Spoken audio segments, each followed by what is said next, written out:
Way gives us an unique opportunity to study the structures that we see in the Milky Way.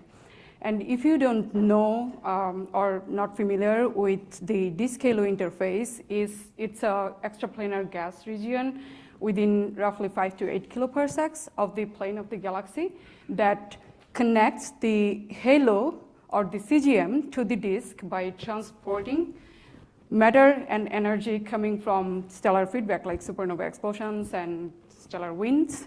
And as this hot gas moves up from the plane, eventually it becomes thermally unstable and breaks out into little pieces which will cool down to a floor temperature of 10 to the 4 Kelvin. And during this process of cooling, the hot gas will go through an intermediate phase known as the transition temperature gas, which is very short-lived, but it produces some of the most useful diagnostics for the disk-halo interface gas and used by the gas community a lot. And these are the carbon-4, silicon-4, oxygen-6 lines that I'm talking about. So the transition temperature gas is really important physically to us. And theories have predicted that any structure that is cooling out of the hot medium must have some limit on its size, like some characteristic size scale of few parsecs, and anything that starts out larger than that size will go through fragmentation process as it is cooling. So this is what has been shown in this right figure. So the middle two panels are showing structures that are cooling out of the hot medium and have sizes larger than this few parsec type scale, and they are going through fragmentation process. And eventually these fragments will reach this characteristic size, and the structures will sit there, radiate away the rest of its energy. So to cool. And the main point here is the transition temperature gas during its cooling must have some limit on its size scale. And we have observed and directly imaged this kind of cool clumps above the plane of the galaxy. Here is an example from Lockman 2002 of the H121 centimeter emission map. Toward the inner galaxy at this longitude above the plane, we can see these cool clumps of H1 clumps are popping out at two different velocity channels above the plane. And these are much more cool and dense stuff, so they can be easily imaged.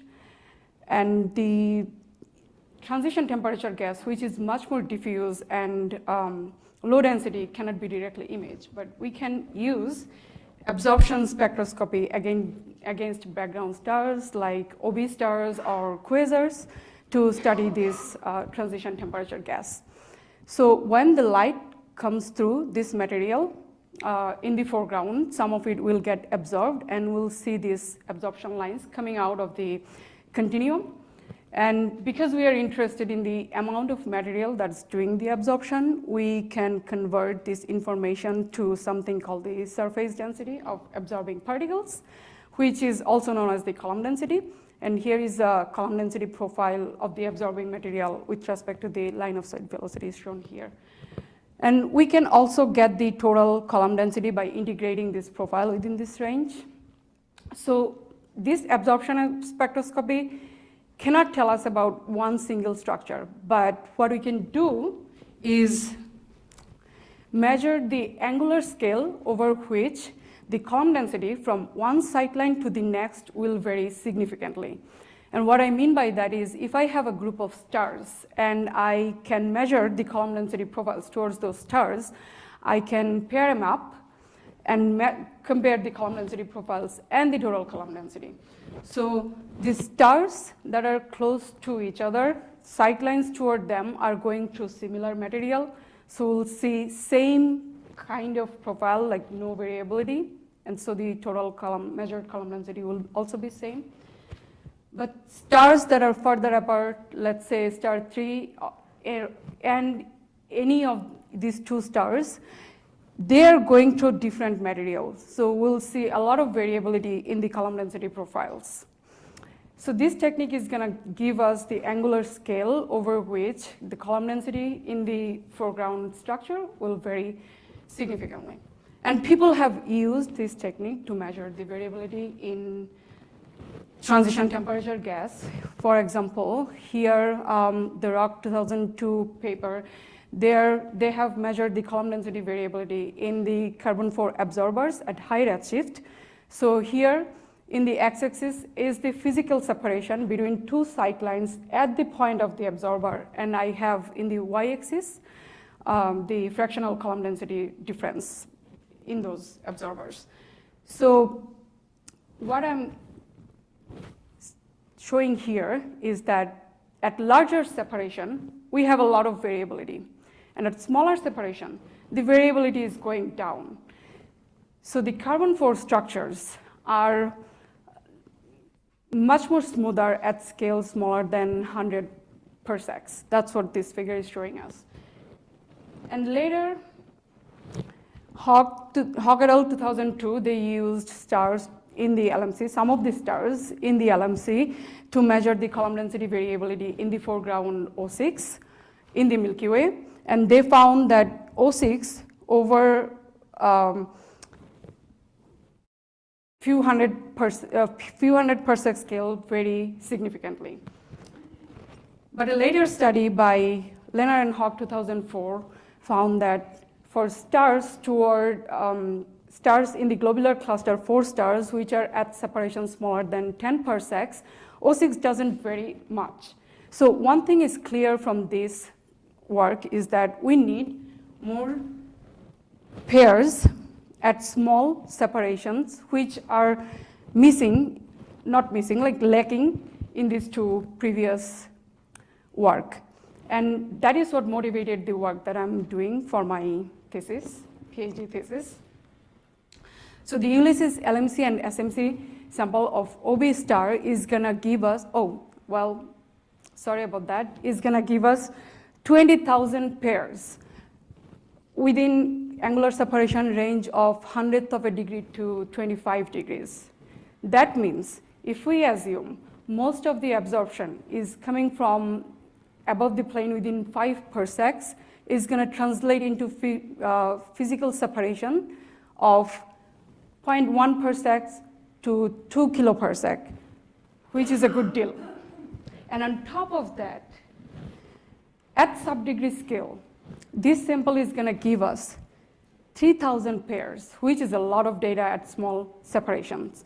And I will be able to study the foreground Milky Way gas toward these LMC sightlines. So I'm talking about only Milky Way stuff. You have seen the whole profile extending from Milky Way to LMC, but I'm just talking about Milky Way stuff. So I have analyzed a fraction of these LMC stars, and here are some of my results. So here is a qualitative look at what is happening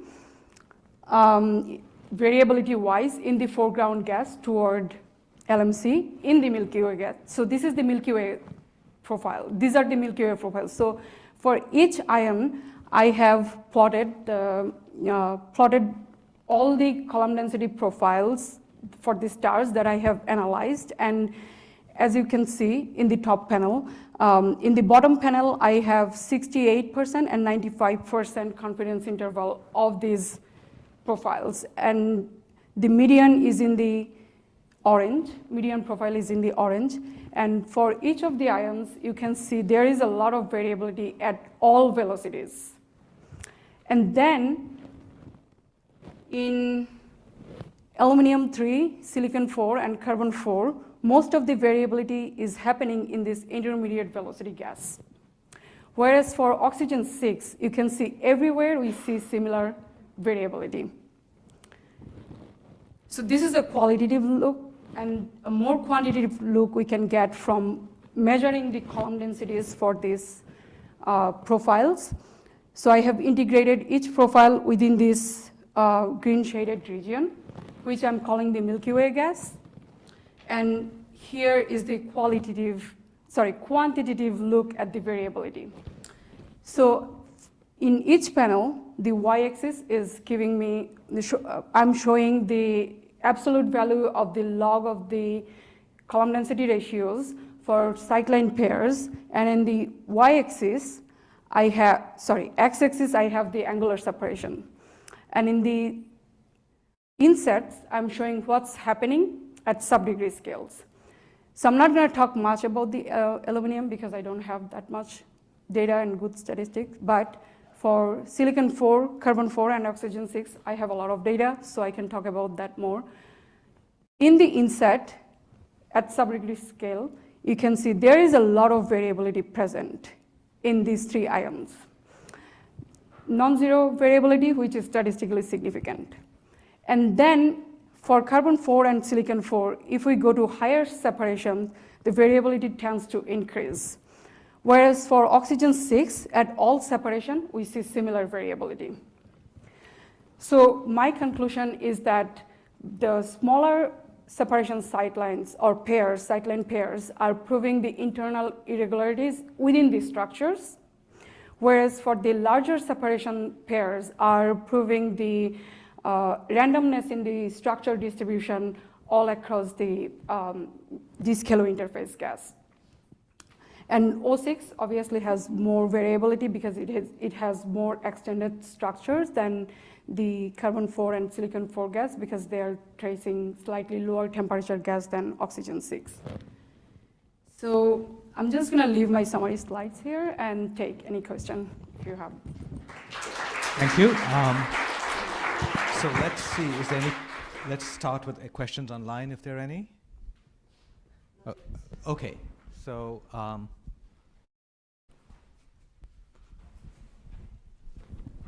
Awesome. Okay, well, very excited work. Cat Fargo, Texas Christian University. In your plots, it looked like you were doing aluminum-3, carbon-4, oxygen-6, and silicon-4. Yeah. I'm wondering, and when I look at it, when I look at the aluminum-3, it looks like it's not as it looks like it's more behaved. And so I'm wondering, have you got a chance to look at the lower ionization species, and is there any trends that you're fishing out with those? Are they behaved? I have not looked at anything lower than aluminum-3. And aluminum-3 is well behaved, as you said, because it doesn't have, there is not much data in the higher velocities to begin with. But silicon-4, carbon-4 shows larger variability. We have good signal-to-noise data there. So that is part of it. But I haven't looked at the lower ionization states. That's a good point. Yeah, we'll do that. Yeah, have you looked about how far along the line of sight this gas could be? I think you said you could put it within 5 kiloparsecs. But what about if some of this was very local in the nearby ISM? Can you rule that out, where this variation is happening? No, we don't know where exactly the gas is at, but we have actually divided it into low velocity gas and just based on the velocity, but we didn't have any distance information on that. But like for now, I have just shown the results for Milky Way gas, but I also have the low velocity gas separately, the variability in low and intermediate velocities separately. So I'm doing that, but no, we don't have distance information. Okay, thank you. last quick question. Why is O6 different than the other two? Is there a break at a particular temperature, or is there a break because it's a different element and a different abundance? It's the temperature. That's you know what the temperature is where it breaks? The temperature of O6 is like above That's about 10 to the 6 or so. 10 to the 5.5. That's where it peaks. So the O6 structures are much more spread out, and they're slightly farther from the carbon-4 and silicon-4. That's what we understand currently. So that's also going into the variability, because we don't, so for two sidelines, if the gas is slightly farther, that will give you a larger physical separation, meaning you are proving larger size, so yeah. Okay, great, let's thank Ananya again and move on to the next talk, which is Mateusz Bernini-Peron speaking on benchmarking quantitative spectroscopy in Ulysses X-shoe tube and analysis of B supergiants in the SMC. Hi everyone, can you hear me? Yeah, so let me put the slides up here, I think, or are you going to share? Yeah, if possible, maybe it would be better if I shared. Yeah, that would be better. If you can, that will be the best. Okay. We'll have to, oh, wait. Hmm. Oh, if we drive? Okay, let me start with us driving the sharing, and you can tell us when to switch. Okay. Then I'll just say next or something like that. No, we were thinking we would share. Okay. Yeah, but then I say next and then you pass the slides. Absolutely, yeah. View, enter full screen. Yeah. So, yes. Take it away, Matthias. Okay. So everyone can hear me well? Everything all right? Okay. Then, hi everyone, good afternoon. I'm a third year PhD student at Heidelberg University at the Andreas Center group, also the same group of Vasha Ramachandran who presented on Monday. And today I'll be talking about two different projects actually. One is this study of how we study massive stars, comparing different methods in the context of all stars in the Ulysses sample, and the other about analysis of big supergiants in the SMC. Both of these projects I'm involved. The second one is I'm the first author still leading. Okay, so let's talk about the benchmarking project next.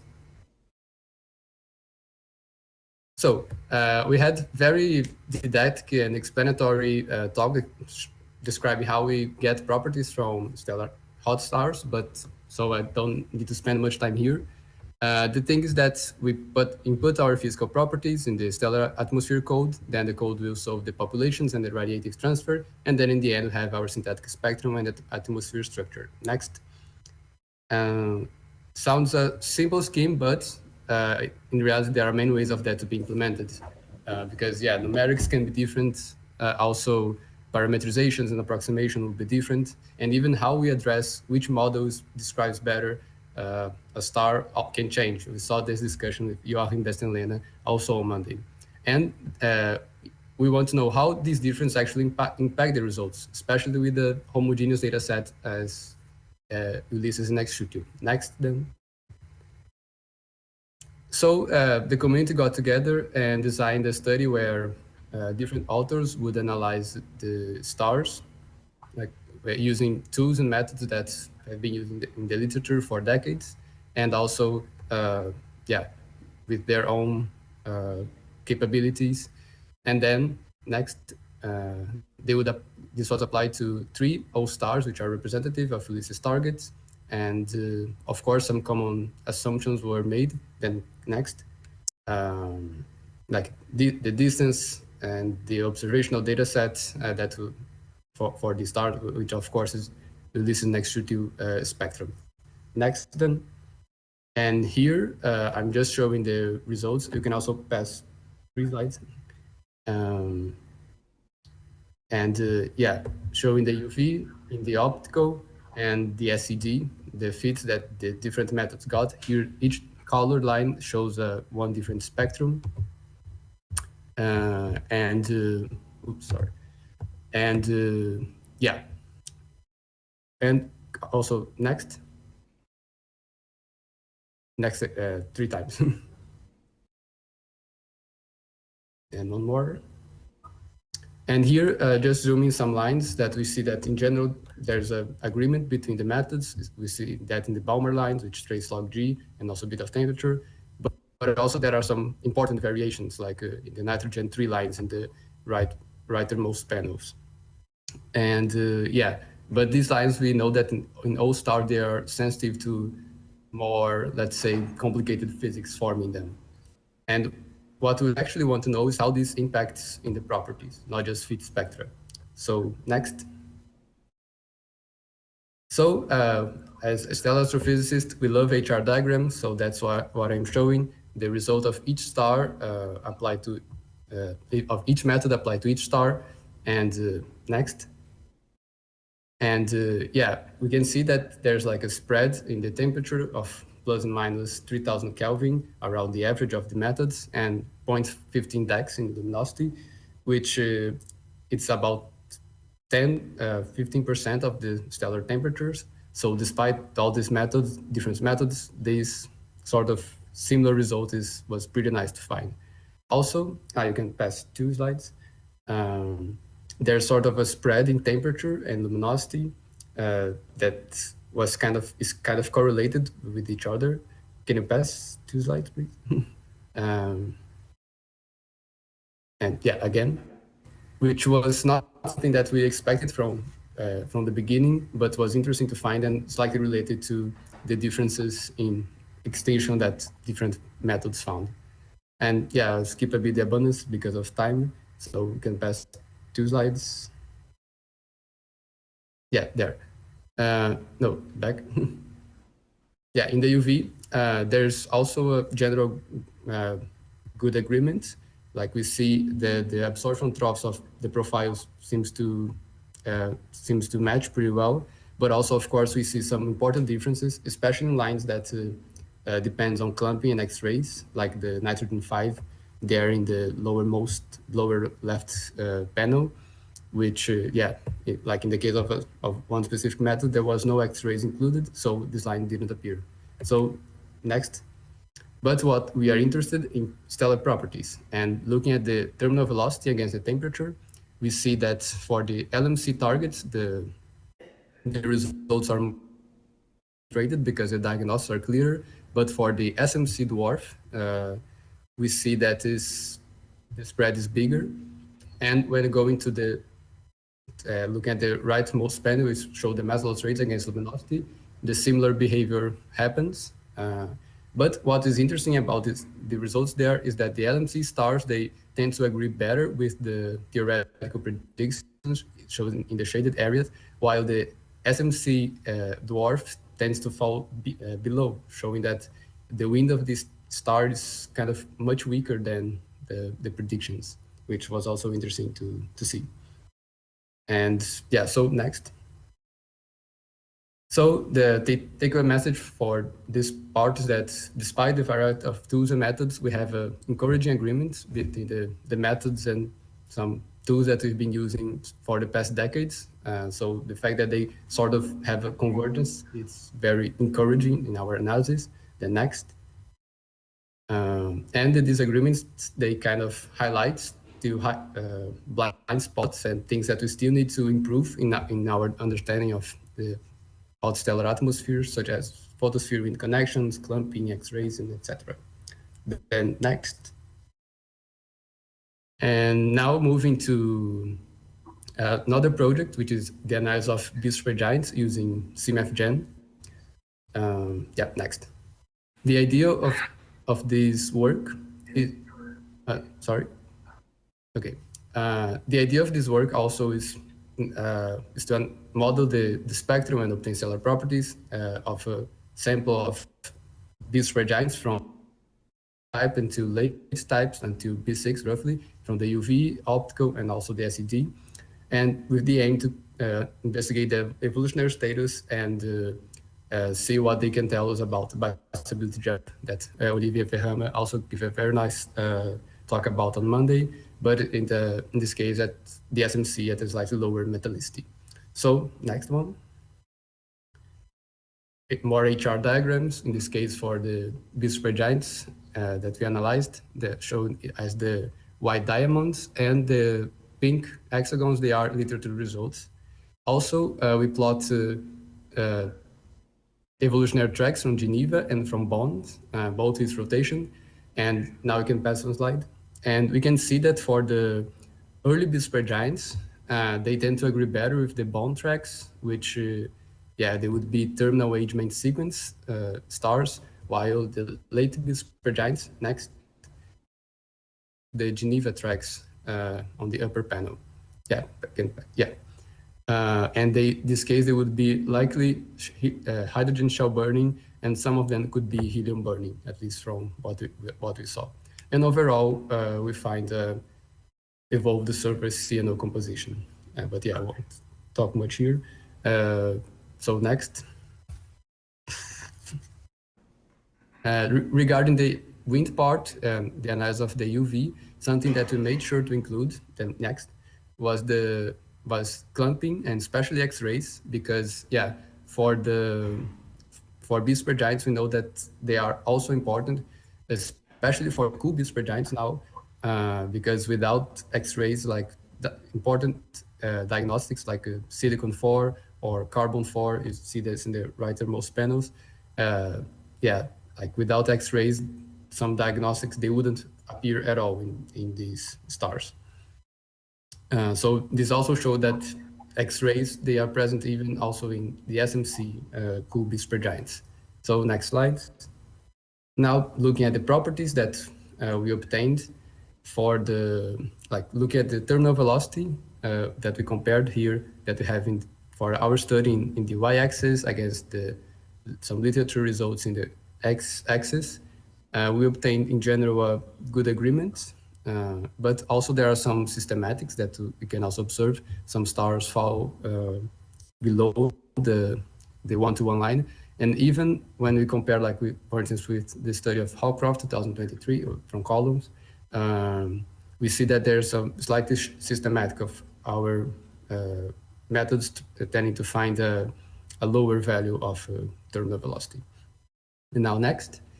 And when we divide the values obtained by the star escape velocity and plot them against temperature, we also we kind of obtain a sort of bistability jump distribution that is also observed in the galactic B supergiants. You can also pass,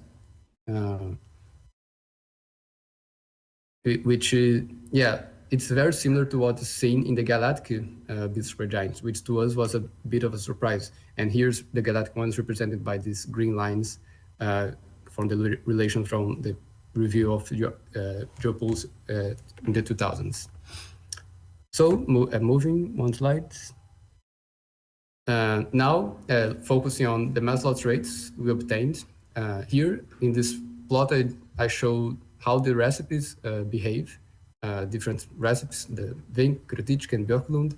Vink is the blue circles. We can see like the bistability jump when you take a generic star and just change the luminosity, the temperature, sorry. Then the Kritichka, which has a very mild increase, and Björklund with no jump at all. Now next. Now we take those recipes, apply to our B supergiants, and divide by our inferred by spectroscopy mass loss rates, and order them by their temperature. That's what this plot is about. Now, one slide. When you look at the hot side of this bistability jump, also with some all stars complementing, we see that the predictions agree pretty well with all of them mostly. Now, one slide. When we look at around 20,000 Kelvin, where that sort of jumps appear to happen in the velocity space, we see something that falls between Kritichka and Björklund, Kritichka and Vink. And on the cool side, one slide, we got results that tend to Kritichka values, and between Vink and Björklund predictions as well. And now one slide, which is something that's very similar to what we also observed in the galactic B supergiants. So yeah, this was also a surprise to us. And yeah, last slide. Now would be the takeaway message, actually more too.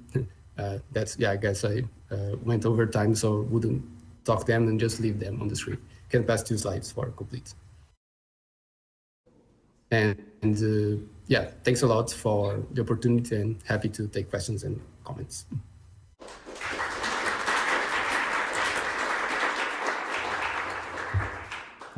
Thank you. Thank you. Okay.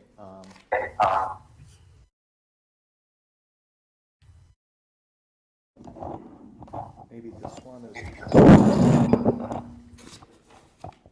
Sorry, couldn't hear. Take questions from the room if there are none online.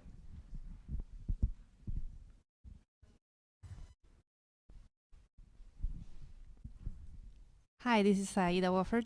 So you may have heard Lucy Mara's talk. She's trying to put together Ulysses plus XShootU stellar library. So which model would you recommend she uses for the stellar parameters? Or does it does it not matter because there's good agreement? Yeah. Well, in this case, it wasn't in principle included. It's not a matter of like which one was the best or not. Was not the point of like that the study was about. It's more like to see how discrepant we could get or not. So in principle, all of them could be suitable for putting there as long as the properties and assumptions were well described or not. Great, thank you. Thank you. Okay, I think in the interest of time, we should move on because we even got a little bit of a... So let's thank Matthias again. And so now we have on the agenda a discussion of what other data sets should be collected to enhance the return of Ulysses. And so a couple of things I want to mention is that there will be opportunity tomorrow to continue the discussion we have right now during one of the parallel hack sessions. So we can think about that. And also the proposal deadlines coming up so we can have even focused discussions. But Julia, did you want to say a couple of words to start us off?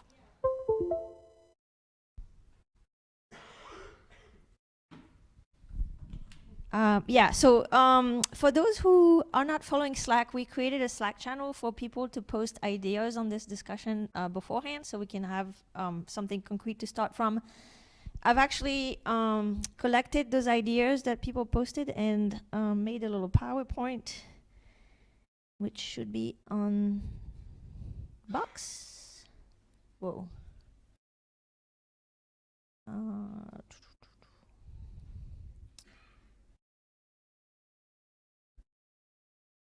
Yeah, and that should get us started. I'm hoping that at the end of this discussion, we will collectively have some concrete ideas of the next steps that could enhance the value, the science value of Ulysses. And if that's the case, and these turn to be, observing proposals, then yes, we will have time tomorrow to maybe hack some drafts, which would be fantastic. So these are the ideas that have been collected on Slack so far. Connor brought up that he was working on UV extinction laws towards the targets of Ulysses using massive stars. And there are some people in the audience who specialize in that kind of thing. So I think you needed a little guidance, maybe, Connor. And then Moritz mentioned possibly extending the Ulysses-like sample to more massive T-Tauri stars, even in a Herbig-Haro regime. We heard from Anna and Karina and others that Ulysses did not take medium resolution near UV spectra of T-Tauri stars that trace outflows. So that's another possibility.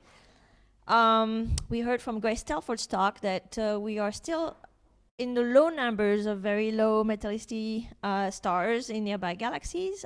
We are getting close to exhausting the observable sample, but there may be more that we can do. And then I was also personally wondering about JRIST and ALMA follow-ups of T-Tauri stars that have disks.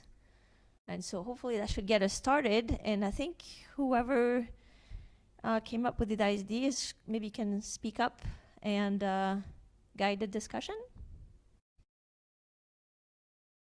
That sounds great. So yeah, we have 2 mics now roaming around. So please, let's start and maybe give about 8 minutes discussion each. Just so UV extinction laws towards regions targeted by Ulysses. Let's start with that.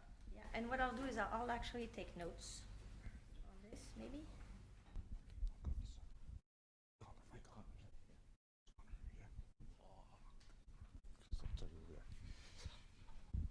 Start here and then we'll go up to Connor.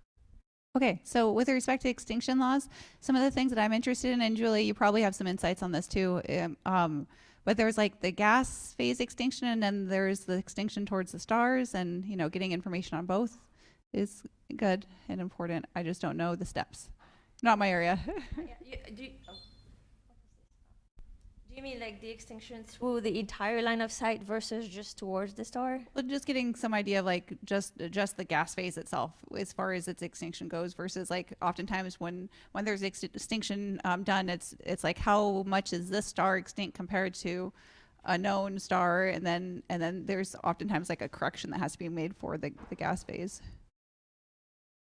Okay, I'm not sure I know what that means, but yeah. I mean, there's this extinction law versus wavelength, and that can definitely vary from Yeah. star to star. I guess maybe that's what you're saying. I don't know. Okay. Well, anyway, Connor, you know, I can. You can have that.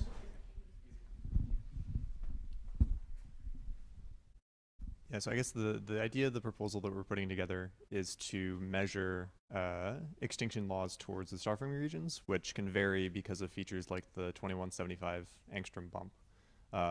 And so we're putting together target lists right now, primarily looking at regions that have not been targeted by previous UV studies of these extinction laws. And it seems like some of the Ulysses regions have almost no measurements in terms of these extinction laws, and so it's really critical to be able to accurately flux calibrate our extinction laws and our measurements from the Ulysses sample. The thing that we're working on right now is we know the regions that we're going to be looking at, but I think I have some questions about, you know, how many stars we need to do this, how extinction laws vary between the individual region, and being relatively new to actually using the spectra to measure extinction laws themselves. If there are experts in the room, I'd be happy to hear about, you know, if there are any lessons learned or anything that I should be aware of when picking stars for doing these sorts of measurements.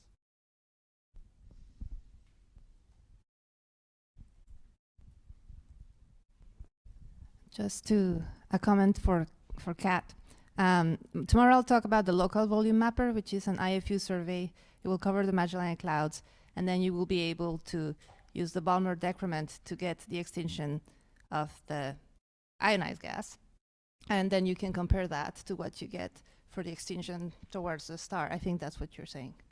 Yeah, because when I look at extinction curves, there's always a different correction for the gas. Yeah, there's a Calzetti paper that, yeah. Yep. Oh, the attenuation law. Okay. I don't know, but like there's something different for the stars. Yeah, it is like nebular attenuation versus, yeah, okay, got it. Okay. Follow-up ideas and comments on this that we can add? Yeah, if I could make a comment.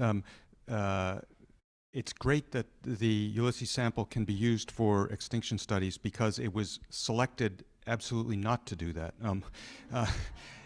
To minimize exposure times, we try to minimize extinction as much as possible.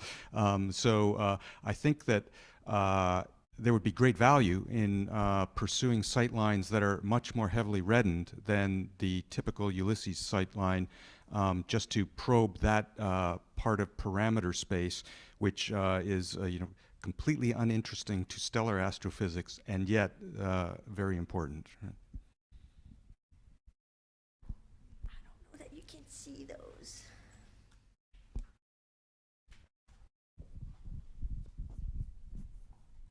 Connor, I think you might want to talk to Carl Gordon about that, because I think he is doing some work with Ulysses data on extinction. So check with him.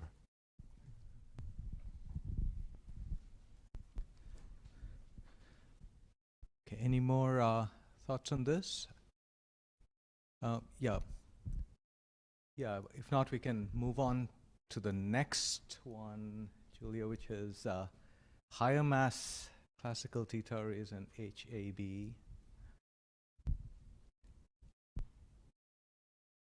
Yeah.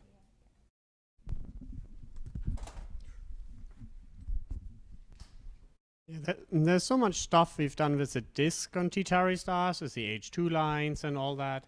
When you go to Herbig stars, you see the photosphere with the and you see the photospheric lines, and so it gets a lot harder to do that. And I wonder if there's any targets that we can put in between, where we get the disk around more massive stars than what most Ulysses samples have, but where we can still see things that come from the disk, for example, and how far up it makes sense to go before we just observe the photosphere. That may not be interesting to us.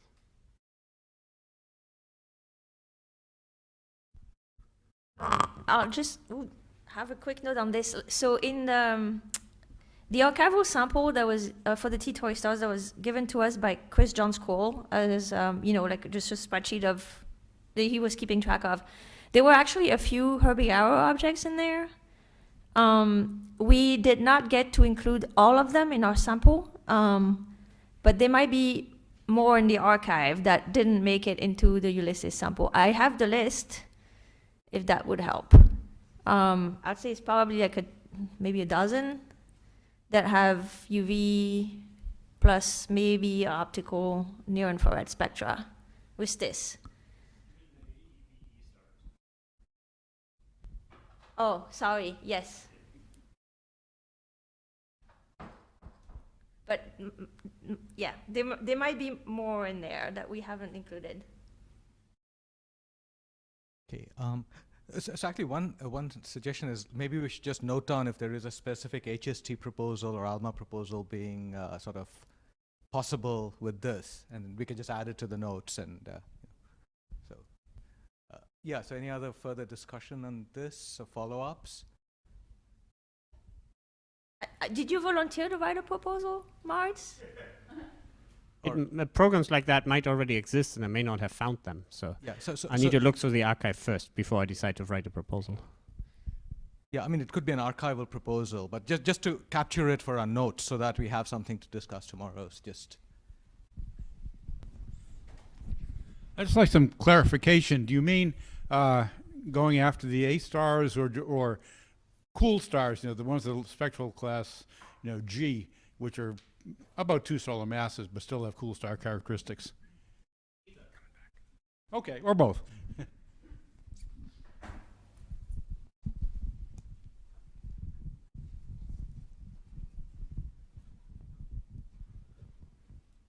okay.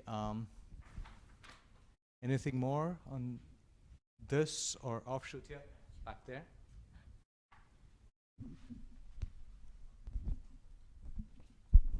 Yeah, this is not something I really work on, so I'm not very sure. But I think that many debris disk host stars could be interesting, especially because in some cases, you see sort of these gaseous line emissions. There are things like that. And from the target list, I'm not so sure whether there are disks already included. But I mean, stars already included. But I think I didn't see any of the more famous ones. Stars around debris disks, stars which host debris disks. Like, I don't know, Fomalhaut, Beta Pec, AUMIC. I mean, these are all different famous. It may be interesting to see whether their their UV is any different.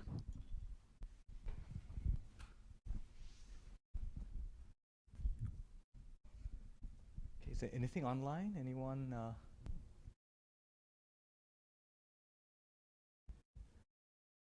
Okay, let's step on through to the next one. Oh, there is someone online. Okay, yes. Also, not my area exactly, but would be applicable maybe to observe stars in the bridge between small and large Magellanic Clouds?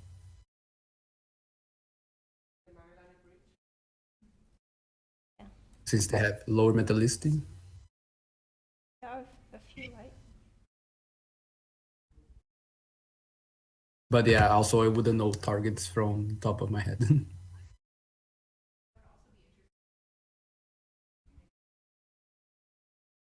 Yeah, there's a comment that would be interesting for the CGM community as well. From Kat.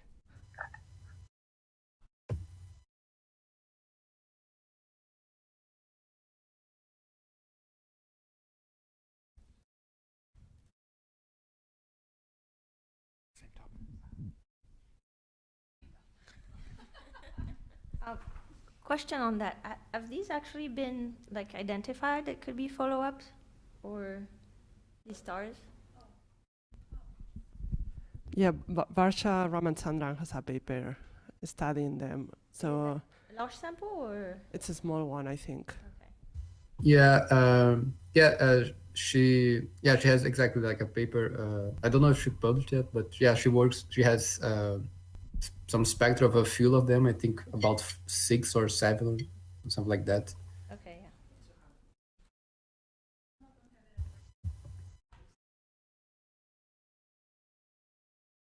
And there's also a PhD student working with this in Heidelberg.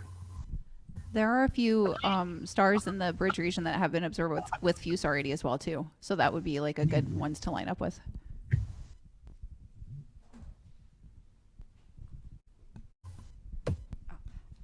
I want to, not exactly in the Magellanic Bridge region, but I think one thing I found it odd in the NMC sample is I don't see much very strong inflows because, galaxies should have inflows so that they can continue their star formation. But in the NMC, for this, the signal I look at right now, they are either very weak or no detection. So I think if there are sightlines in region that are just really far away from dominant H2 region, like the edge of the disk or something like that, I understand this would be really hard to do because by design, Ulysses is for OB star, which are in H2 regions. So we need something that's like much fainter, probably, right?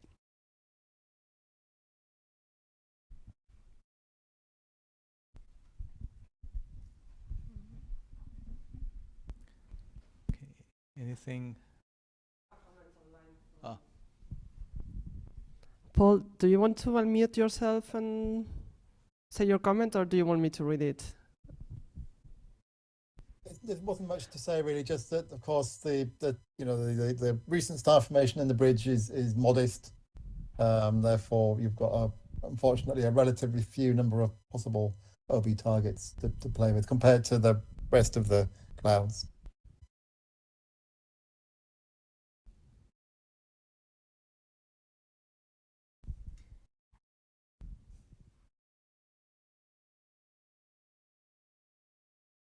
Okay, shall we go to the next topic? Okay, medium resolution NUV optical spectra of outflow semi-forbidden lines, based on Anna's and Karina's talk. Anyone wants to lead us off on that?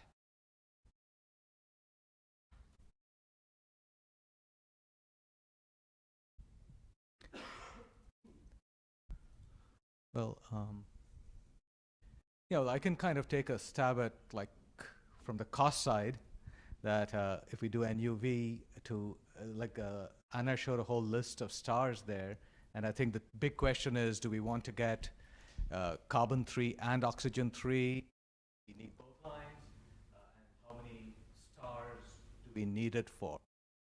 Looking at that list, assume the presentation will be online or it'll be recorded, and just getting an idea of what the scope of the proposal is in terms of supplementing the Ulysses data with NUV. This is not my field specifically, but I am interested in the semi-forbidden lines in a general context. So I don't have much more to say on it, but COS NUV does provide good data for that. And I'll add that Joe told me 25% of the Ulysses sample, which is, it's actually all archival, that part has E230M spectra. Oh, okay. Yeah, but so obviously we didn't take new data, but that's all part of the all there. archival sample. Okay, so that's something one can think about to look at and analyze. That should go down to about 1,700 or so.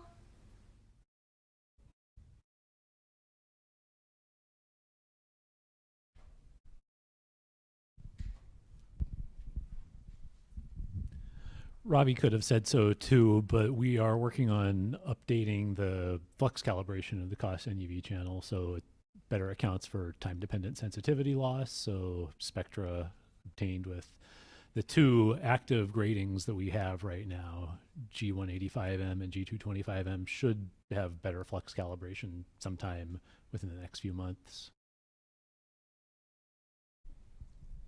Thanks, Will.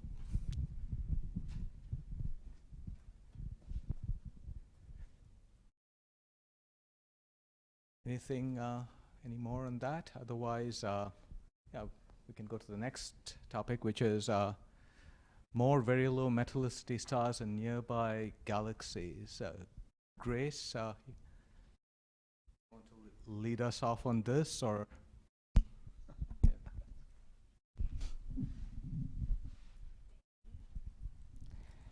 Yeah. Well, of course, it would be great if we could build a bigger data set in this extremely low metallicity regime. I think the trick will be, first of all, identifying the sample, right? There are active efforts in the community, right, to continue determining spectral types of candidate massive stars and sort of understanding, are there more massive stars that we have not been able to observe before that are perhaps dusty? So I think there's work to be done to sort of better understand if there are interesting spectral types that we could target that would merit their own HST proposals. But in terms of large numbers, right, it's hard to do this because they are expensive, and we don't know of all that many more O stars that don't already have a similar spectral type represented in the HST archive. So I think there are more interesting stars that could be observed, but they would be very expensive. And so they would each need their own special proposal, perhaps, to make the case for just going after that particular star. Also, I have thought mostly about O-type stars because my interest is in, ionizing photon production, and these are the most massive stars that dominate the light from star-forming stellar populations, star-forming galaxies. But you could make the case for B stars, right? I would be interested in hearing from people who work on B supergiants and would be interested in trying to make the case for building up a bigger sample of bright B stars in these very metal poor galaxies. Those are my thoughts. Okay.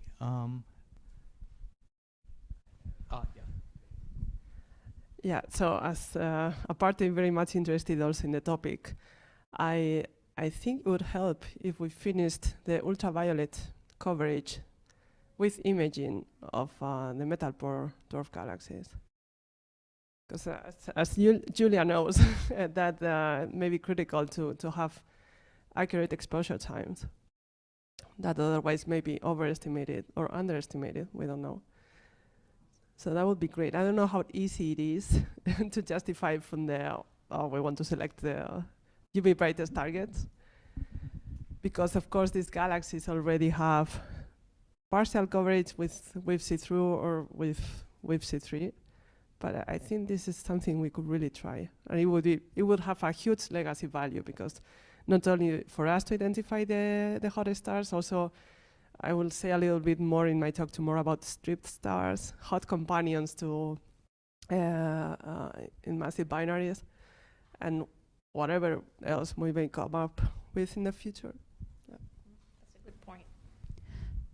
Kat Barker, Texas Christian University. So I 2 weeks ago, I was over at the XMC meeting. So it's like Milky Clouds over Manhattan meeting.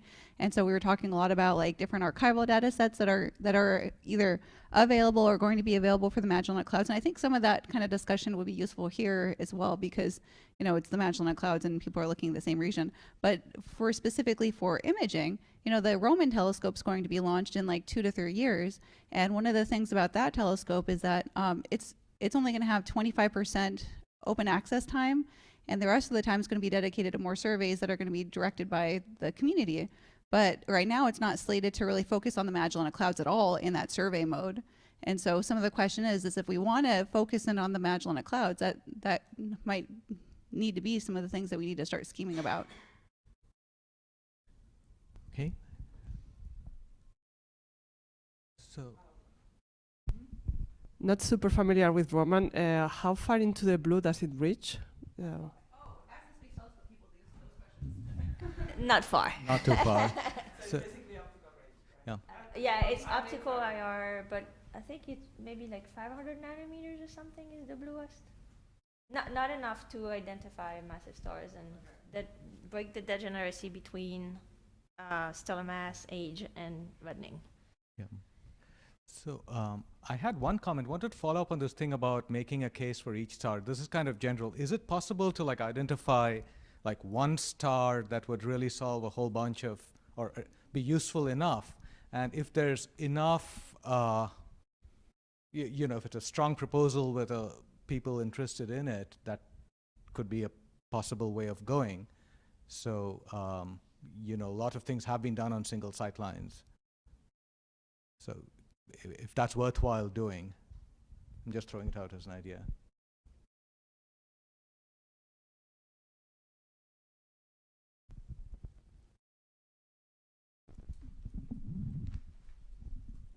You know, I'd like to know if people are planning any effort to revisit the element abundances for the early type stars in the Magellanic Clouds. That is, can we anticipate better abundance scales?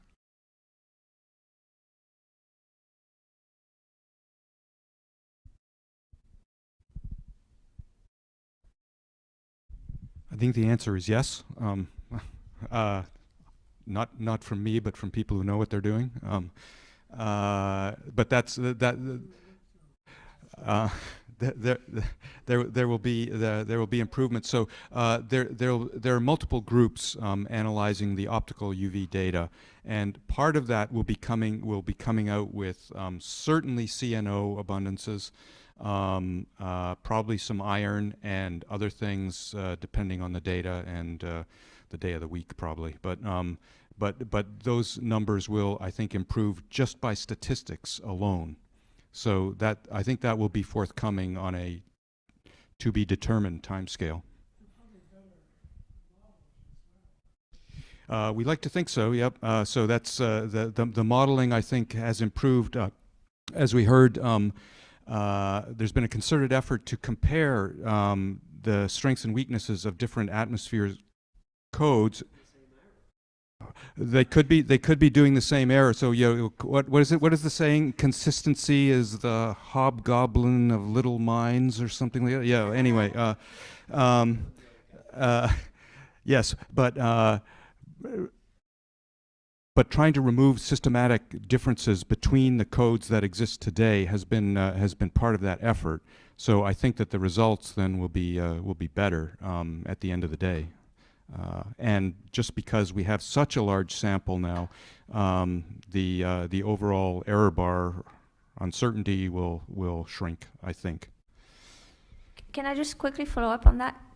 Alex, does that mean that you get like one number for a whole galaxy, or can you actually characterize possible? No, this is star by star, right? Huh? This is star by star.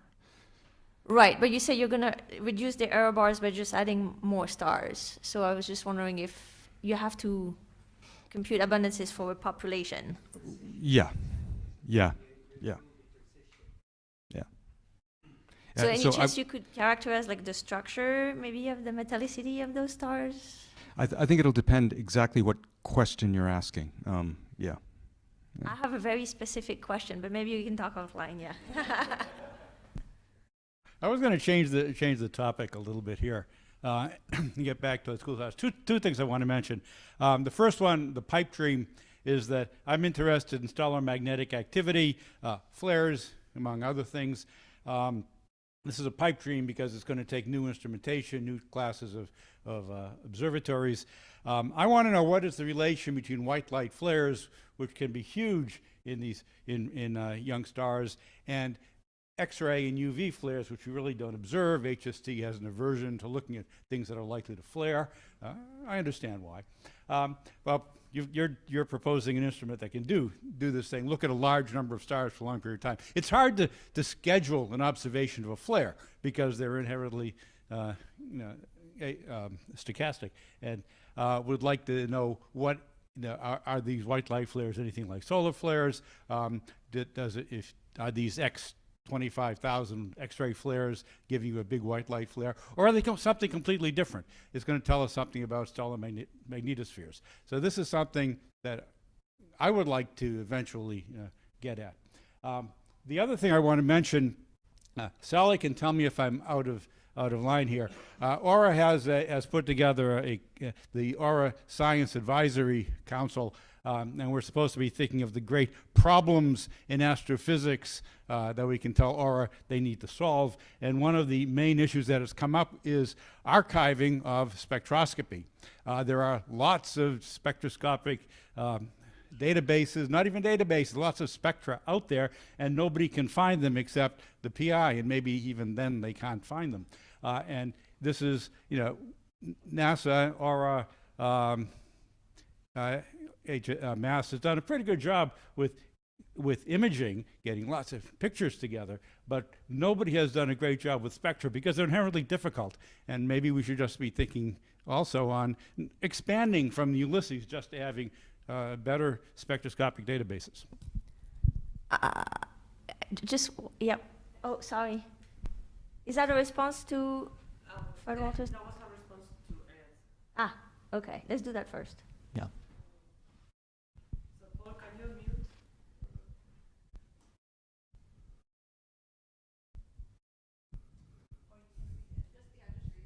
Yeah.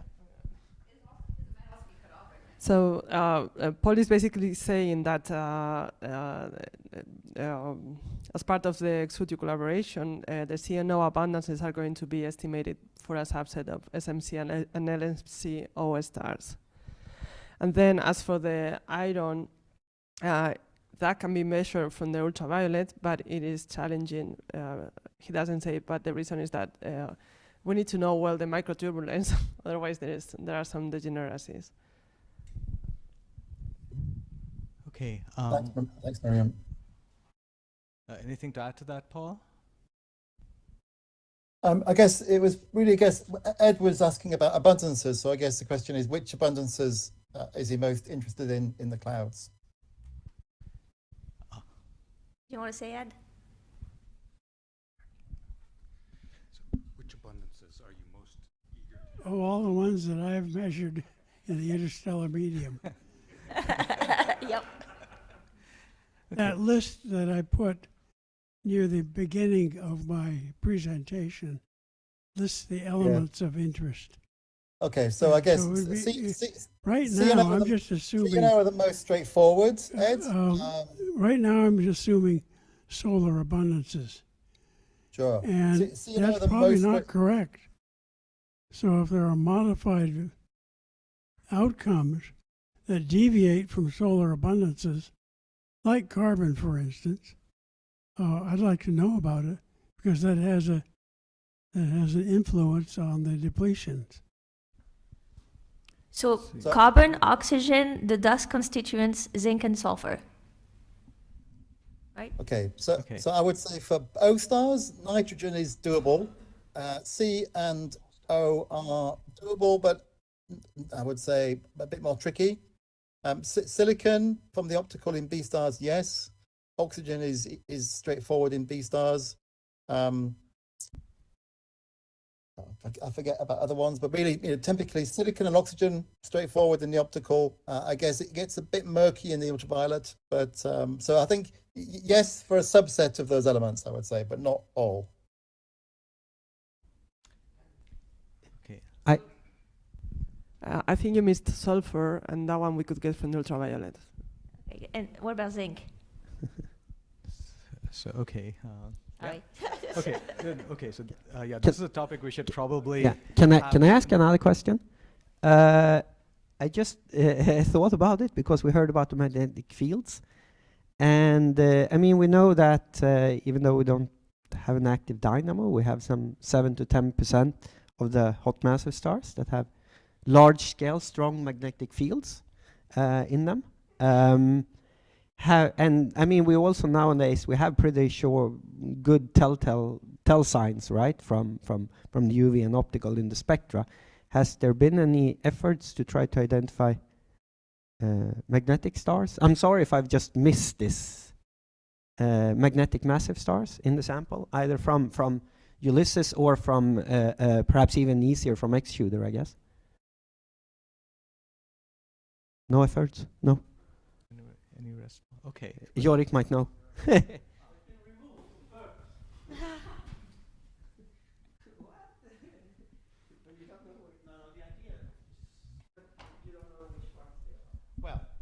presuming they're the OF question mark P stars, because in the galaxy, it's the OF question mark P stars that are the magnetic stars, and the OF question mark P stars have not been included in Ulysses because people wanted clean spectral type, sort of luminosity class, and temperatures. So yeah, don't blame me. Yeah, don't blame me either, but we'll talk later. But one or two of the stars that people think might be magnetic in the Magellanic Cloud might have slipped into the sample. Yeah.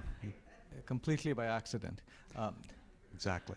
But, so I wanted to respond quickly to the spectral archiving, that there is a couple of efforts underway. One is called the Hubble HASP, which is doing co-added spectra of all COS and STIS data and archiving it in a useful way.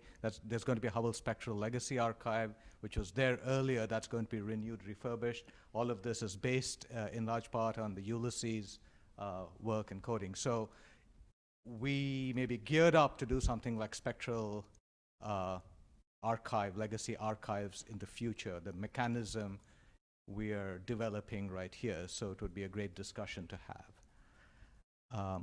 And we can talk more about the HASP, we can let you know about that.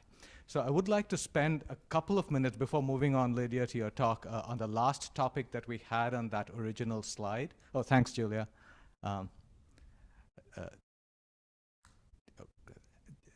Just because for completeness, that first, yeah, JWST ALMA for T-Tauri stars, and there again, it's very general topic, but wanted to. One had any very specific right now, tomorrow, or we'll. Maybe it's already done. I don't know. Maybe it's done. Yes. Does anyone want to?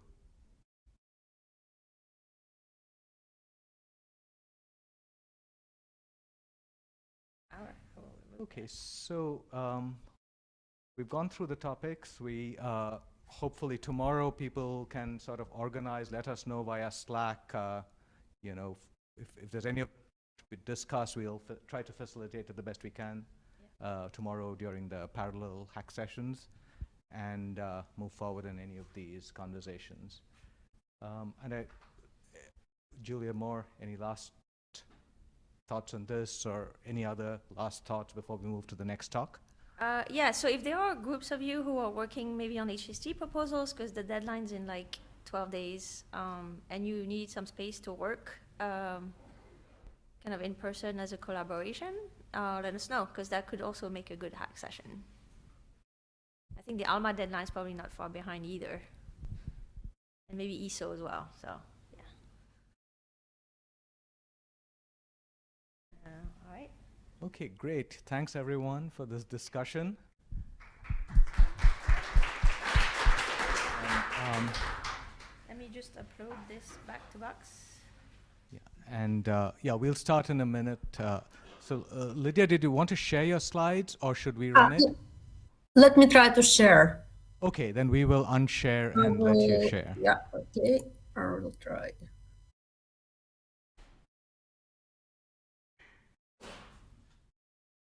Just a second. Share. I'll fix that later.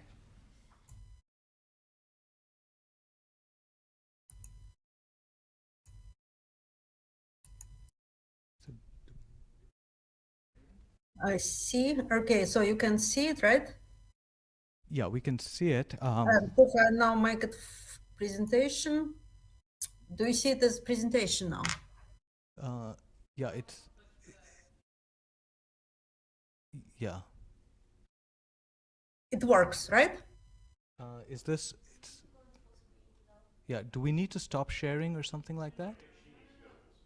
Oh yeah. I mean, if it's better with connection, then please you share. It's also fine. No, it's fine. I Okay. I think you may need to go full screen. Okay, let me try. I'm full screen now. Yeah, that looks. Yeah, that that works, I think. Uh-huh. Okay, it's not. Yep. Now, okay, do you see my full screen? Or because I Um, don't like that. Yes, I think now we see.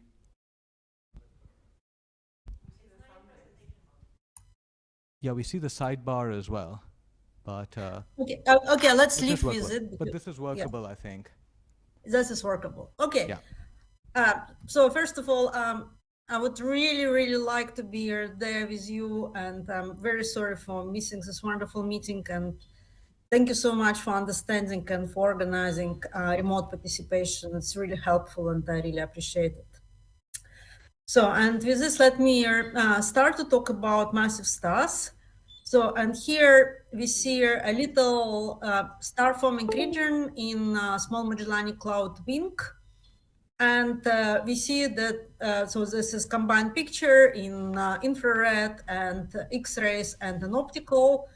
And one can see that massive stars are everywhere, and massive stars alter the environment in many ways. For instance, one can see here the final product of massive star evolution, which is, in this case, is a neutron star. This, I don't know, can you see my cursor or not? This blue thing, which is embedded in supernova remnant. So that's high mass X-ray binary, which was produced by collapse of one of the components. And talking about T-Tauri stars, so we see here H2 regions around a cluster of massive stars, and which is surrounded by these beautiful dusty ridges, and there are plenty of young T-Tauri stars, which are X-ray active, which are seen in infrared by that time by Spitzer telescope, but this region is also now observed by GWST. And so in principle, we can observe, at least in X-rays and in infrared, we can observe T-Tauri stars and forming stars also at the SMC. And this, I think, is quite interesting. So the region which I show here, it's a few dozen of parsecs in diameter. And let me zoom it out and see region which is a kiloparsec. This picture is about kiloparsec of diameter, also in the wing of Small Magellanic Cloud. And there one see a big supergiant shell, and one can appreciate the feedback from massive stars, which is acting on large and galactic scales. Yeah, so this producing this light shell, the X-rays, and so X-ray binaries and supernova remnants drive cosmic rays, and this whole processes lead to the new episodes of star formation by inducing turbulence, fragmentation, and compression. And also this combined feedback from massive stars and association produces large-scale structures such as chimneys and galactic fountains, by which metals are transported to galactic halos and in intergalactic medium. And we heard many beautiful talks about observations of LMC, what is happening towards 30 Dorados, how it perhaps feeds the Magellanic Stream. It is all very nice, and this is what is happening here. And zooming on even larger scale, the GWST revolution is now here, and this is a spectrum of a galaxy at redshift 11. And of course, when one can look at the upper axis of this image, one can see, oh, it is UV here. It's GWST, and it is rest frame UV image, and this is what we are well familiar with. That's what we are talking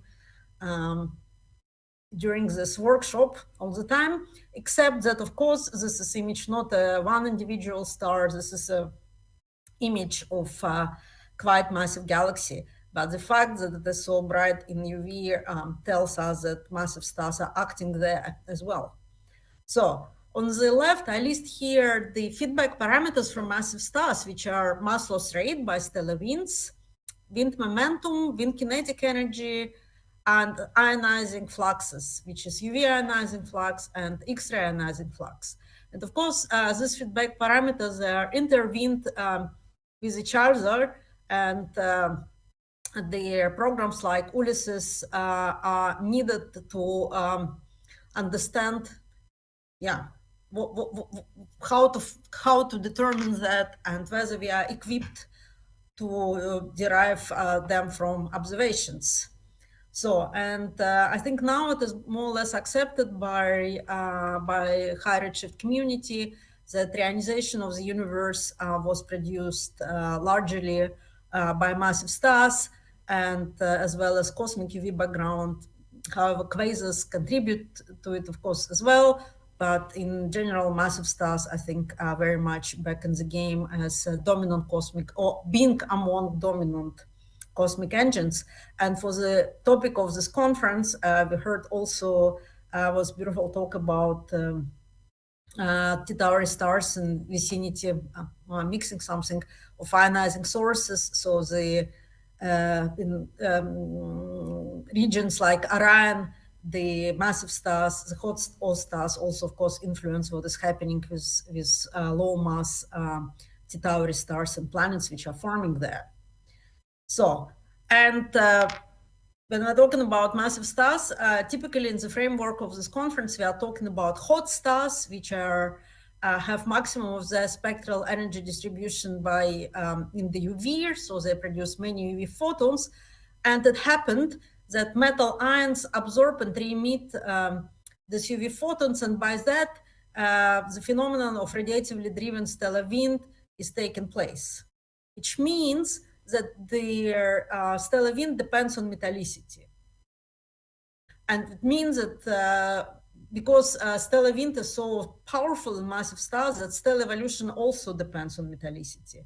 And that's where Ulysses program is coming into play. So what exactly is this dependence, and what can it tell us?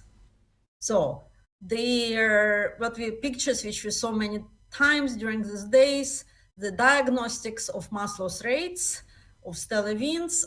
In optical is typically H-alpha line, which is in emission. The beautiful diagnostic is thermal radio emission, which is also very important. But the caveats with H-alpha and with thermal radio emissions, especially, for instance, radio emission is accessible only for quite nearby stars. And in principle, the best diagnostics of stellar winds are, of course, in the UV. And one can see here beautiful pit signal line profiles here: oxygen 6, nitrogen 4, nitrogen 5, carbon 4. We heard a lot about these lines on this conference. So all is good. So what are the problems? The problems are that to correctly infer mass loss rates and other feedback parameters from spectroscopy depends on diagnostics, and these diagnostics are quite difficult. Another problem is scarcity of observations. And the third problem is challenges for predictive theory. And now massive star community is busily working in all these directions. And thanks to Ulysses, the scarcity of observations is getting better. Yeah. So let me start going through these points a bit point by point, and let me tell a bit about why diagnostics, why it is difficult to derive stellar and wind parameters from spectroscopy. Actually, in our field, we are equipped quite good, because since decades, we have three powerful sophisticated codes, which are here power, another code CMFGen, and fast-wind code, which are fully independently developed, have comparable capabilities. And these are full non-LT codes which invoke iron lung blanketing, combined wind and photosphere. The hydrodynamic models are on the way, and these models are applicable for any hot star. And say this model has been developed for decades now and reached a very good level of sophistication. This is difficult business. However, the nature is, of course, is so the key point about this code that they are 1D essentially, and of course the nature is more tricky than 1D. So, for instance, I just briefly mention a few diagnostical difficulties which must be invoked when we analyze realistic stars. And one of these difficulties is clumping. We also heard a lot about clumping on this conference. There's no clear idea why stellar winds are clumped. Empirically, we know that they are. One of the ideas that clumping comes from the stellar surface. Another idea is that clumping comes from particular instabilities during radiative driving of stellar winds. Maybe both mechanisms are somehow involved. So there's no last word in this area yet. So what is, however, getting more and more appreciated in the community is that stellar winds somehow know what is happening in stellar photosphere and even on the surface. So the picture here is 3D radiative hydrodynamic simulations of 80 solar mass star, and one can appreciate, so this is time-dependent beginning simulations, a bit later during simulation, and one can see that the stellar surface is highly inhomogeneous. Okay, so what do we do about wind clumping? How we include wind clumping in the sophisticated non-LTE models? So basically it's done with a lot of prescriptions.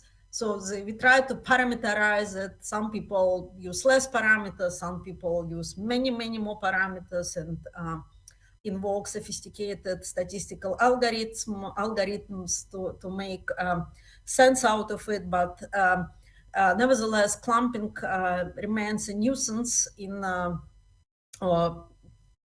putting positively a challenging topic in understanding massive stars. So we continue to work on it also with the help of Monte Carlo models, and hopefully we know it better and better. Another difficulty, which is not always included in the models, is X-rays. So we also know that massive stars are uniformly X-ray sources.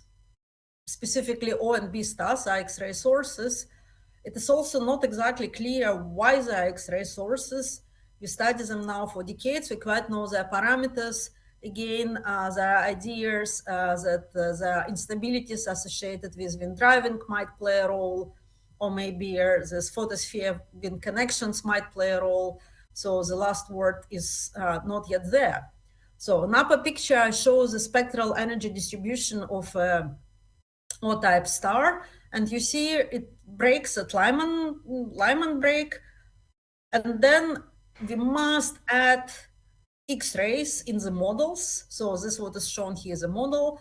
We must add X-rays. You see the wavelengths here is like 10 angstrom or less than 10 angstrom. We must add X-rays to explain this, what we call superionization of the presence of highly ionized ion, which we observe in UV spectra, such as, for instance, oxygen 6, nitrogen 5. So look at the plots here. So in black observations, observed spectrum, in red is model.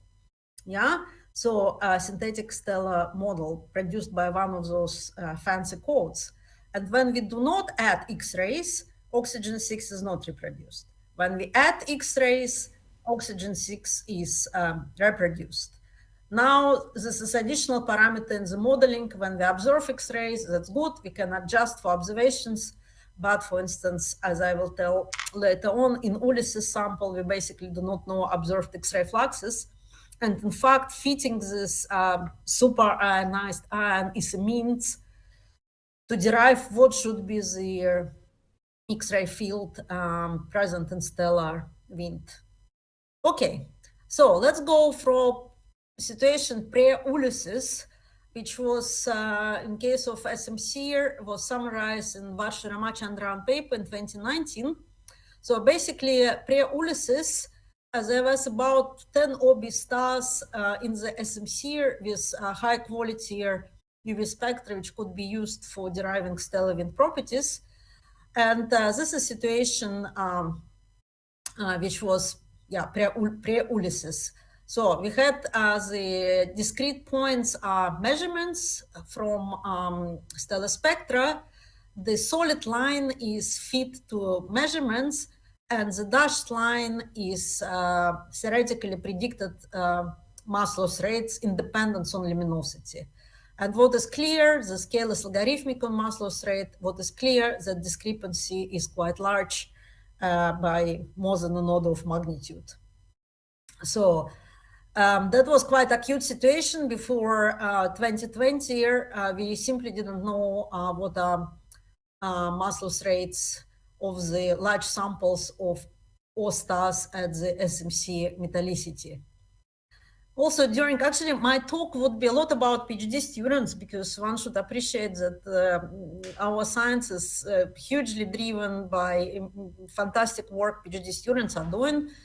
And this is Varsha Ramachandran PhD work when she produced spectroscopic Hertzsprung-Russell diagram, most complete at the time of the SMC.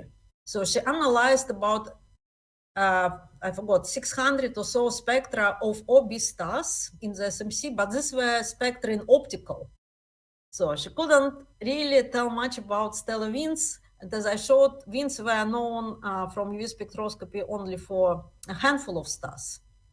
Okay, so Varsha analyzed optical spectra, drop-derived parameters of Hertzsprung-Russell diagram, supplemented by published literature results known for full sample of Wolf-Rayet stars in the SMC in the upper left corner, and by literature values for red supergiant and yellow supergiant stars, also from the literature from the SMC. And when it all was assembled, it was very surprising results that very few massive stars with masses above 25 solar masses turn out to be residing in the SMC, and the acute problem of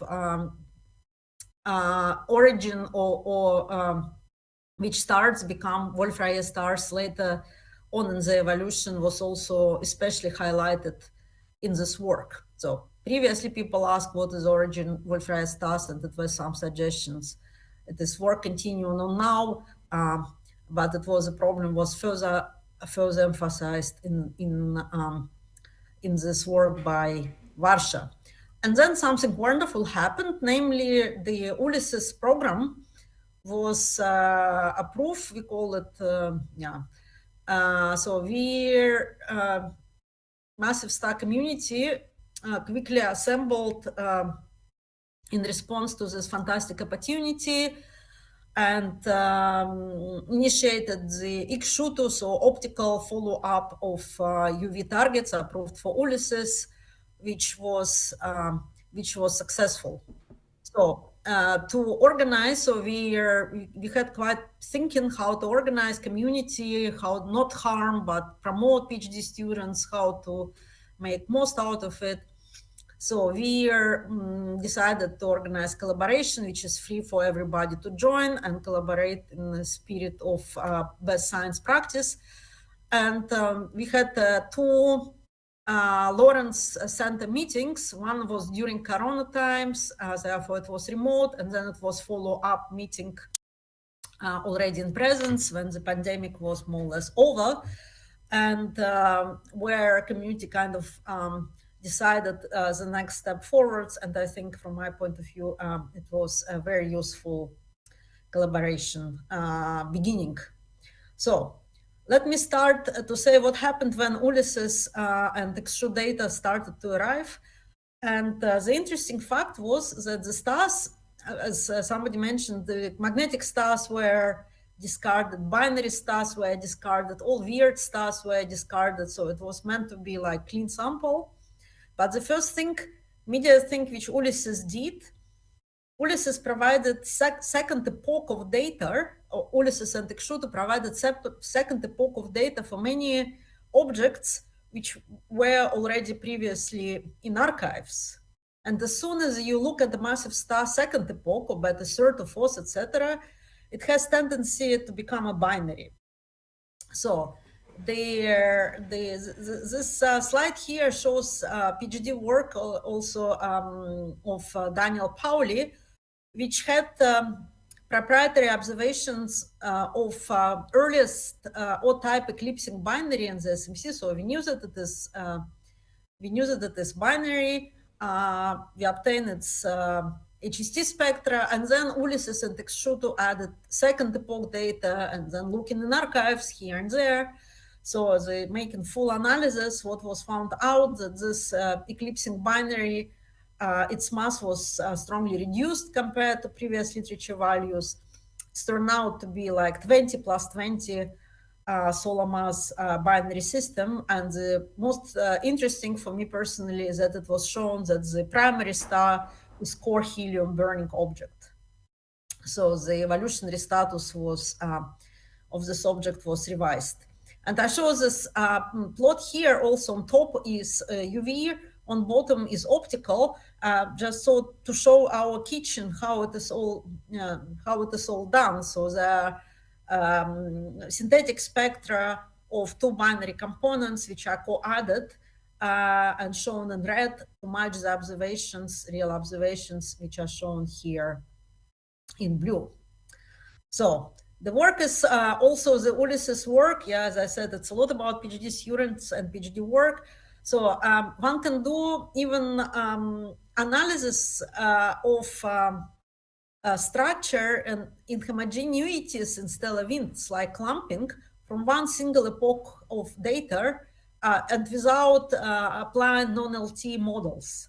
So one of such work on B supergiant in Ulysses set is done by Tim Parson, and the idea is quite beautiful. That in doublets,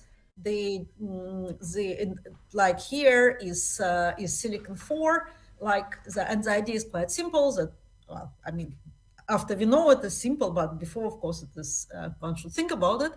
That their deviations in line strengths from what is predicted by quantum mechanics tells about with structuring. And so team analyzed a large sample of B supergiants from Ulysses dataset and concluded that winds are structured and that metallicity also plays a role. So another, I think this slide was shown many times during the conference, another fantastic job as a part of PhD project, which is measuring the wind velocities independence on effective temperature and with metallicity dependence. And remember, wind velocity enters all those feedback parameters like wind momentum and wind kinetic energy. So this is part here is to say, okay, we have three independent, more or less equal sophistication codes: power, CMFGen, and fast wind. And when we started to organize, so Ulysses was fantastic in organizing our community, in promoting collaborations. And the first thing was, let us decide how trustable, how our codes compare with each other. And this is paper which is just now was recently submitted.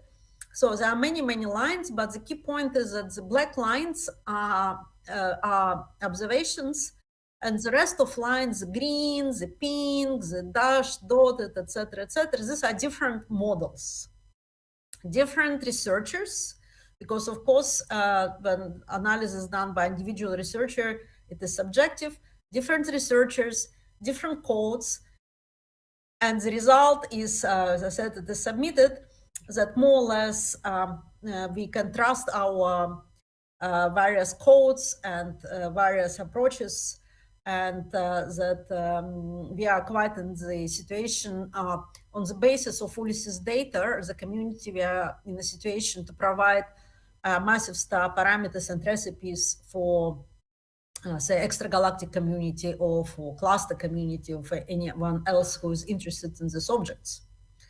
Okay, I put two kittens here to attract your attention to carbon-4. So this kitten here, sitting in the star in the SMC. This is object name, and the kitten here sitting on carbon-4 line. And you see, this is very, very pitiful. The kitten here, actually I should have put on a little line here, is sitting on carbon-4 line in O9 supergiant, but in the LMC. And one can see that so other Pitsegni profiles are also quite different. One can appreciate the huge difference in the wind strength between objects in the SMC and in the LMC. Okay, given its different spectral types, but nevertheless. So the bottom line here is that Ulysses data, as well as previous data, showed us that winds of stars in the SMC are quite weak. So now we move to the large star-forming region in the SMC galaxy, which is called NGC 346. This is beautiful combined SMC, HST and GWST picture of this region. So the H is about 3 million years, ongoing star formation, also with T-Tauri stars forming here in these dusty ridges. And this object here contains 14 Ulysses objects, as well as many different groups studied stars using proprietary programs, etc., in this area. So I will skip this plot because we already talked about it. So, okay, I will not skip it. So Ricard 22, this is perhaps the main ionizing source of NGC 346, which shows the SED fitting to derive luminosity, and which shows red is model, blue is observations, which shows the fit to observations to derive wind properties. But now I would like to rather talk about, as I said, that what was fantastic about Ulysses and X-Shoot is that as soon as you look at massive star, many of them turn out to be binaries. And this is another beautiful paper, which is led by two PhD students, Matthew Ricard and Daniel Pauli, which analyzed star which is called SSN7. It's also a star in the NGC 346. Using Ulysses and X-Shoot data, and concluded that it is algal system with the stellar masses, and their evolutionary analysis shows that it's possible binary double hole progenitor. So when we talk about next step, the next step is already happening. The next step is was pushed forward by two PIs, Thomas Schenar and Julia Bodensteiner, who won a large program on ESO-VLT, and they obtained 25 epoch optical spectroscopy of 100 of OB stars in the SMC. And I believe that about 50 targets are in common with X-Shoot. So the program is ongoing. There's no results yet, it's just at the beginning. But the fantastic news that for 50 Ulysses targets in the Ulysses, we will have 25 epoch spectroscopy, but in optical. And of course, it would be fantastic to supplement it by UV spectroscopy. Okay, let me finish to show two pictures. So you remember this was number of OB stars with known mass loss rates before Ulysses, and now this picture is not complete. So it is, but just to show in progress what is during Ulysses. So the number of objects significantly increased, and one can see again stellar luminosity, mass loss rate. Each point is individual star. Solid line is empiric fit, and dashed lines are theory fits. And one can see how theory follows observations. Yeah, so from the biggest discrepancies from more older models and newer models closer and closer to the observations. We are not there yet, but we are working on it. Pay attention that in this lower left corner, there are only upper limits on mass loss rates. So even UV spectroscopy, you remember this kitten sitting on very pitiful carbon 4 lines. UV spectroscopy is not able to give us measurements of winds in these stars at such low metallicity as SMC. Therefore, we are moving to GWST. So I'm aware of at least 2 GWST programs which will obtain, try to get infrared spectroscopy as diagnostics of stellar winds at low metallicity. So, and among stars which are already approved GWST program, at least some stars are also in the Ulysses library. So we will be able to calibrate what we know from the UV with what we will see in infrared spectra fingers crossed that nature will play along and there will be something useful in it. Okay, so and to finalize, so I move it back to high redshift galaxies and compare here the part of spectrum redshifted, of course, of this galaxy at redshift 11 to the combined spectrum of UV spectrum of NGC 346. We just saw Paul Krause showed much more elaborated models for 30 Dorados. This is more simple-minded, just everything combined. Of course, metallicity is very different. So the SMC metallicity corresponds to average universe metallicity at about redshift, I don't know, maybe 2, maybe less. This galaxy is significantly less more metal poor. But nevertheless, one can, if one stretch imagination, one can see some familiar features in the spectrum as well. And so finally, X-ray surveys, as I say, X-rays are very much needed to correctly model stellar winds. However, the sensitivity of current X-ray satellites is not sufficient to measure X-ray fluxes for individual O-type stars in the SMC. It is better in the LMC, and we are working on this to include them in our analysis, and of course hope for next more powerful X-ray satellites to obtain fluxes of O stars in the SMC. Okay, so and with this I would like to conclude. Thank you very much.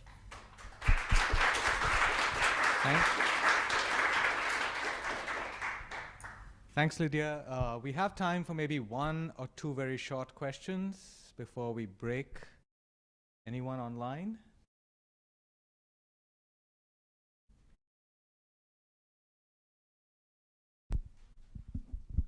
Very nice talk, Lida. It's Klaus. Can you go back to slide number 17 with the kitten?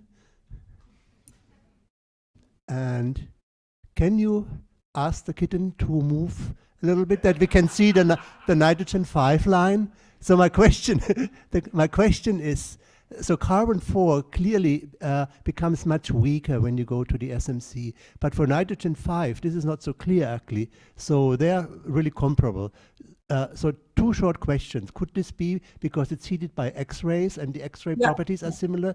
And more importantly, one of the models actually predicts that the line becomes much stronger in the SMC. What is this model? Why is this so different? So yeah, with X-rays, I think this is perhaps what we are looking for. Why this model is so different, I cannot answer. One should look at the paper draft. So as I said, it is different, not only different models, but it's also different researchers and different, maybe somebody in the audience can help me here. Maybe also different methods like automatic fitting and by human intelligence fitting.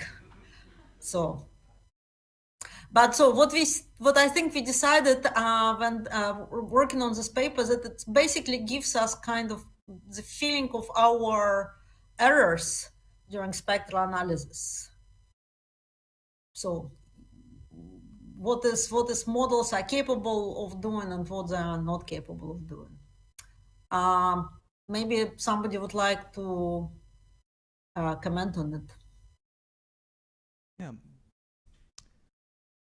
So yeah, so people can comment it on the Slack channel where the discussion can continue. I think we should move on to our coffee break. So let's thank Lydia and all the speakers in this session and all those who contributed. Thank you. And yeah, and we will reconvene at 3:45 or as soon as possible after that we can get everyone back in the room.